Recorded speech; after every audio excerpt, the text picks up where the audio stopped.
Hello everyone, welcome to today's detailed explainer session. आज हम geography के एक एब्सोल्युटली फैसिनेटिंग और बहुत ही इंपॉर्टेंट टॉपिक को कवर करने वाले हैं, अर्थक्वेक्स। आप चाहे एग्जाम के लिए प्रिपेयर कर रहे हो या बस इस पावरफुल नेचुरल फिनोमेनन को एक्चुअली समझना चाहते हो, आज के सिंगल सेशन में हम इस पूरे चैप्टर का एक डिटेल्ड ब्रेकडाउन करेंगे। एकदम बेसिक से स्टार्ट करके एडवांस कॉन्सेप्ट्स तक जाएंगे, सो सब कुछ क्लियर हो जाएगा। ग्रैब योर नोटबुक्स और चलिए let's dive right into this learning journey. So आज के चैप्टर का रोड मैप कुछ ऐसा दिखेगा। हम स्टार्ट करेंगे बेसिक इंट्रोडक्शन से, फिर देखेंगे कॉजेज, उनकी measurement and scales, global zones कहाँ हैं, उनके कॉन्सिक्वेंसेस क्या होते हैं, और फाइनली एक quick chapter recap. By the end of this session you will have mastered the whole thing. Alright, let's kick things off with Section 1, Introduction to Earthquakes. Imagine कीजिए आप आराम से अपनी डेस्क पर बैठे पढ़ाई कर रहे हैं और अचानक से आपके पैरों के नीचे जमीन हिलने लगती है, कमरे का सामान गिरने लगता है। द ग्राउंड इटसेल्फ, जो हमेशा इतना स्टेबल लगता है ना, वो अचानक से वायलेंट हो जाता है। ये एक्सपीरियंस लाइफ में जितना स्कैरी होता है, साइंटिफिकली उतना ही ज्यादा इंटरेस्टिंग भी है। बट जियोग्राफिकल टर्म्स में ये फिनोमेनन आखिर है क्या? एक जगह जहां बहुत से स्टूडेंट्स अक्सर कंफ्यूज होते हैं, वो है फोकस और एपिसेंटर के बीच का difference. Let's make it super simple. जो पॉइंट अर्थ की क्रस्ट या मैंटल के डीप अंदर होता है, यानी वहां जहां से एक्चुअली एनर्जी रिलीज होती है और अर्थक्वेक स्टार्ट होता है, उसे हम फोकस या साइज्मिक फोकस कहते हैं। अब इस फोकस से ठीक ऊपर 90 डिग्री एंगल पर अर्थ के सरफेस पर जो पॉइंट होता है, उसे हम एपिसेंटर कहते हैं। सिंपल वर्ड्स में कहें तो फोकस धरती के अंदर का मेन ओरिजिन पॉइंट है और एपिसेंटर ठीक उसके ऊपर बाहर सरफेस पर उसका डायरेक्ट रिफ्लेक्शन है, जहां सबसे ज्यादा डैमेज रिकॉर्ड किया जाता है।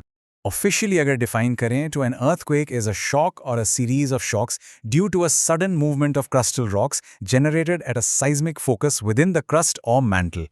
अब इसका एक्चुअली मतलब क्या है? देखिए, हमारी अर्थ की क्रस्ट सॉलिड रॉक्स से बनी है। जब इन डीप अंडरग्राउंड रॉक्स में अंदर ही अंदर बहुत ज़्यादा स्ट्रेस या टेंशन बिल्डअप हो जाता है, तो अचानक से एक झटके के साथ खिसक जाती हैं या टूट जाती हैं। ये जो सडन एनर्जी रिलीज होती है, वही वेव्स के फॉर्म में सरफेस तक पहुंचती हैं, जिससे हम फील करते हैं और अर्थक्वेक कहते हैं। Moving on to section 2, causes of earthquakes. अब एक ऑब्वियस सवाल ये उठता है कि इतनी मैसिव धरती जिसमें इतने हैवी रॉक्स हैं, वो अचानक से मूव क्यों ही करती है? ऐसा क्या मैसिव फोर्स है जो इन रॉक्स को इतनी बुरी तरह पुश कर रहा है? Let's uncover the exact causes behind this. Broadly speaking, हमारी अर्थ के हिलने के 4 मेन कॉजेज होते हैं। पहला है वॉल्केनिक इरप्शंस, यानी ज्वालामुखी का फटना। दूसरा और प्रैक्टिकली सबसे मेजर कॉज है प्लेट टेक्टोनिक्स। तीसरा रीजन है रॉक्स का फोल्डिंग एंड फॉल्टिंग। और चौथा, जो ऑनेस्टली थोड़ा सरप्राइजिंग लगता है, वो है एंथ्रोपोजेनिक फैक्टर्स, यानी इंसानों की वजह से आने वाले भूकंप। या नो किडिंग, नेचर के साथ साथ ह्यूमन एक्शंस भी इस नेचुरल डिजास्टर के लिए जिम्मेवार हो सकते हैं। So the absolutely crucial point here is plate tectonics, और इसके रियल वर्ल्ड एग्जांपल्स बहुत क्लियर हैं। जैसे 2001 में गुजरात के भुज में जो सिवियर अर्थक्वेक आया था, वो इंडियन प्लेट के एशियाटिक प्लेट के नीचे लोअर होने की वजह से ट्रिगर हुआ था। उसी तरह 2015 का जो मैसिव नेपाल अर्थक्वेक था, वो इंडियन और यूरेशियन प्लेट्स के मूवमेंट का डायरेक्ट नतीजा था, जिसमें thousands of people lost their lives. ये प्लेट्स बेसिकली अर्थ की लिथोस्फेयर की आपस में टकराती हुई बड़ी बड़ी जमीनी चट्टानें हैं। समझने के लिए हमारी अर्थ की क्रस्ट को एक सिंगल सॉलिड पीस मत समझिए।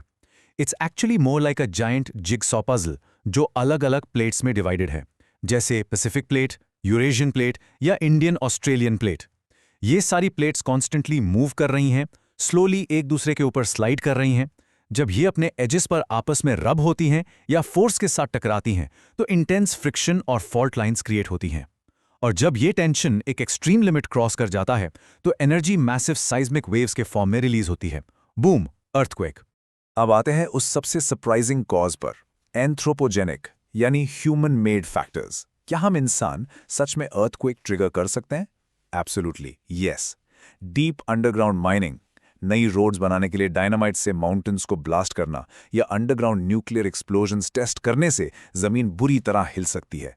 पर एक और मेजर रीजन है बड़े डैम्स और रिजर्वॉयर्स का कंस्ट्रक्शन। पानी का जो मैसिव डेड वेट होता है ना, वो अर्थ की क्रस्ट पर एक्सट्रीम प्रेशर डालता है। इसका एक क्लासिक हिस्टोरिकल एग्जाम्पल है महाराष्ट्र का कोयना अर्थक्वेक, जो एग्जैक्टली कोयना डैम और रिजर्वॉयर के कंस्ट्रक्शन की वजह से ही ट्रिगर हुआ था। Let's shift gears to section 3, measurement and scales. अब जब हमें समझ आ गया है कि अर्थक्वेक्स आते क्यों हैं, तो अगला लॉजिकल क्वेश्चन दिमाग में आता है कि भाई इनको नापते कैसे हैं। जमीन के अंदर रिलीज होने वाली इस इनविजिबल एनर्जी को साइंटिस्ट आखिर किस तरह मेजर और क्वांटिफाई करते हैं? Let's find out. तो वो मैजिकल इंस्ट्रूमेंट जो इस इनविजिबल एनर्जी को मेजर करता है, उसे हम सीस्मोग्राफ या साइज्मोमीटर कहते हैं। होता क्या है कि जब धरती हिलती है तो ये ऐसी साइज्मिक वेव्स जनरेट करती हैं जो अर्थ के अंदर ट्रैवल करती हैं। ये इंस्ट्रूमेंट इतना हाईली सेंसिटिव होता है कि उन फेंट वेव्स को भी डिटेक्ट कर लेता है। इसमें एक सस्पेंडेड वेट होता है जिसके साथ एक पेन अटैच्ड होता है। जब जमीन हिलती है तो बेस और पेपर मूव करते हैं, पर वो पेन अपनी रिलेटिव जगह पर स्टेबल रहता है और पेपर पर एक जिगजैग लाइन ड्रॉ करता है जिसे हम साइज्मोग्राम कहते हैं। और इस पूरी स्टडी को बाय द वे साइज्मोलॉजी कहा जाता है। मार्क माई वर्ड्स, एक जगह जहां स्टूडेंट्स अक्सर अपने मार्क्स लूज करते हैं वो है मैग्नीट्यूड और इंटेंसिटी के बीच का confusion. Let's clear this up perfectly right now. Magnitude को हम रिक्टर स्केल पर मेजर करते हैं। ये एक प्योर मैथमेटिकल स्केल है जो मेजर करता है कि अर्थक्वेक के सेंटर पर टोटल कितनी एनर्जी रिलीज हुई थी। इसकी कोई अपर लिमिट नहीं होती, पर अब तक हिस्ट्री में मैक्सिमम 9.5 रिकॉर्ड किया गया है। दूसरी तरफ इंटेंसिटी कोई मैथमेटिकल फॉर्मूला नहीं है। ये सिंपली ये देखती है कि जमीन पर एक्चुअली डैमेज कितना हुआ, कितनी बिल्डिंग्स गिरी, ह्यूमन लाइफ पर क्या असर पड़ा। So remember, magnitude mathematical power है और इंटेंसिटी ऑब्जर्वेशनल डैमेज है। Moving into section 4, global earthquake zones. So do earthquakes just happen anywhere in the world, completely randomly, या फिर अर्थ पर कुछ स्पेसिफिक पैटर्न्स या डेंजर जोन्स हैं जहां इनका आना ऑलमोस्ट तय होता है? चलिए ज्योग्राफी के इस बहुत ही इंपॉर्टेंट एस्पेक्ट को ट्रेस करते हैं। Well, it turns out earthquakes दुनिया में रैंडमली कहीं भी बिखरे हुए नहीं हैं। वो एक बहुत ही डेफिनेट पैटर्न फॉलो करते हैं। अगर आप ध्यान से देखें तो हाई हैजर्ड जोन्स मोस्टली उन्हीं टेक्टोनिक प्लेट्स की बाउंड्रीज पर पाए जाते हैं जिनके बारे में हमने अभी बात की थी। दुनिया में ब्रॉडली 3 मेजर अर्थक्वेक बेल्ट्स हैं। पहली है सर्कम पैसिफिक बेल्ट, दूसरी मिड अटलांटिक बेल्ट और तीसरी है मिड कॉन्टिनेंटल बेल्ट। ये एग्जैक्टली वो वॉलेटाइल एरियाज हैं जहां सबसे ज्यादा टेक्टोनिक एक्टिविटीज होती रहती हैं। To put this into perspective, दुनिया के 66% यानी 2/3 से भी ज्यादा अर्थक्वेक्स सिर्फ और सिर्फ एक ही बेल्ट में आते हैं। इसे सर्कम पैसिफिक बेल्ट या famously Pacific ring of fire कहते हैं। ये मैसिव बेल्ट अलास्का से लेकर जापान, फिलीपींस और साउथ अमेरिका के कोस्ट तक फैली हुई है। यहाँ इतने अर्थक्वेक्स इसलिए आते हैं क्योंकि ये कन्वर्जन प्लेट बाउंड्रीज हैं, जहाँ प्लेट्स एक दूसरे के ठीक अंदर सबडक्ट यानी धंस रही हैं। उसके बाद नेक्स्ट बिग जोन है मिड कॉन्टिनेंटल बेल्ट, जहाँ 21% अर्थक्वेक्स आते हैं और इसी बेल्ट में हमारे हिमालयाज भी शामिल हैं। Now we arrive at section 5, consequences of earthquakes. जब अर्थ अचानक से इतनी मैसिव एनर्जी रिलीज करती है तो सरफेस पर उसके कॉन्सिक्वेंसेस बहुत ही फार रीचिंग होते हैं। अब हम इवैल्यूएट करेंगे कि इन वायलेंट झटकों का रियल वर्ल्ड इम्पैक्ट क्या होता है। और इंटरेस्टिंगली हम दोनों एस्पेक्ट्स देखेंगे, how they completely destroy and surprisingly how they can construct. सबसे पहले let's look at the destructive effects. जब अर्थक्वेक आता है तो सबसे बड़ा डायरेक्ट खतरा सिर्फ जमीन हिलना नहीं होता, सबसे ज्यादा जानों का नुकसान एक्चुअली कोलैप्सिंग बिल्डिंग्स और उनके फॉलिंग डिब्रीज से होता है। इसके अलावा सेकेंडरी डिजास्टर्स भी कम नहीं हैं। हिली एरियाज में जमीन हिलने से मैसिव लैंडस्लाइड्स आती हैं जो पूरे के पूरे रास्तों को और गांवों को ब्लॉक कर देती हैं। एक और डेडली सेकेंडरी इफेक्ट है आग लगना। ब्रोकन अंडरग्राउंड गैस लाइन्स और शॉर्ट सर्किट्स की वजह से शहरों में डेवास्टेटिंग फायर्स फैल जाती हैं। और सोच के देखिए, अगर भूकंप से डैम्स क्रैक हो जाएं तो डाउनस्ट्रीम पॉपुलेटेड एरियाज में अचानक फ्लैश फ्लड्स आ सकते हैं।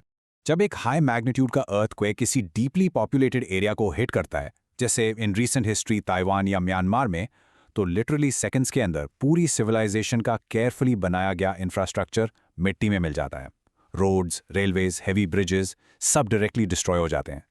इट्स ट्रूली हार्ट ब्रेकिंग, पर ऑन एवरेज हर साल ग्लोबली अर्थक्वेक्स की वजह से करीब 15,000 लोगों की जान चली जाती है और बिलियंस ऑफ डॉलर्स की प्रॉपर्टी का नुकसान होता है। नेचर के इस गुस्से के आगे इंसान की बनाई हुई हर चीज़ वाकई बहुत छोटी लगती है। इसके अलावा एक और भयानक कॉन्सिक्वेंस है सुनामीज। जब अर्थक्वेक जमीन के बजाय समंदर के नीचे यानी ओशन फ्लोर पर आता है तो वो अपने ऊपर के पूरे कॉलम को अचानक डिस्प्लेस कर देता है। ये डिस्प्लेसमेंट इतनी मैसिव सी वेव्स जनरेट करता है जो 800 किलोमीटर्स पर आवर की स्पीड से ट्रैवल कर सकती हैं। That's almost the speed of a commercial airplane.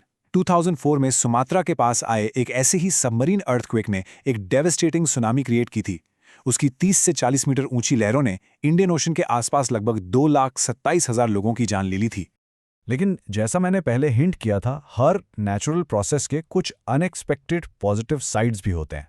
Surprising fact ये है कि अर्थक्वेक्स के कंस्ट्रक्टिव इफेक्ट्स भी हो सकते हैं। धरती के क्रस्ट में आने वाले इन डीप फ्रैक्चर्स और फिशेस की वजह से अंडरग्राउंड पानी हीट अप होकर सरफेस पर आ जाता है। इस प्रोसेस से गाइजर्स और हॉट स्प्रिंग्स बनते हैं, जिनकी अक्सर काफी मेडिसिनल वैल्यू होती है। कभी-कभी अर्थक्वेक्स की वजह से कोस्टल एरियाज का लैंड मास थोड़ा पानी में सबमर्ज हो जाता है, जिससे डीप नेचुरल बेज और हार्बर्स बन जाते हैं, जो आगे चलकर कमर्शियल शिप्स के सेफ नेविगेशन के लिए बहुत यूजफुल साबित होते हैं।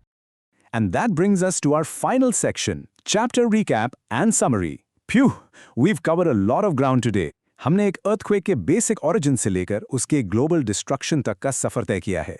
एग्जाम पर्सपेक्टिव से और इस कंसेप्ट को सॉलिड मेमोरी में लॉक करने के लिए चलिए अब इस पूरे चैप्टर की एक सुपर क्विक रिवीजन करते हैं।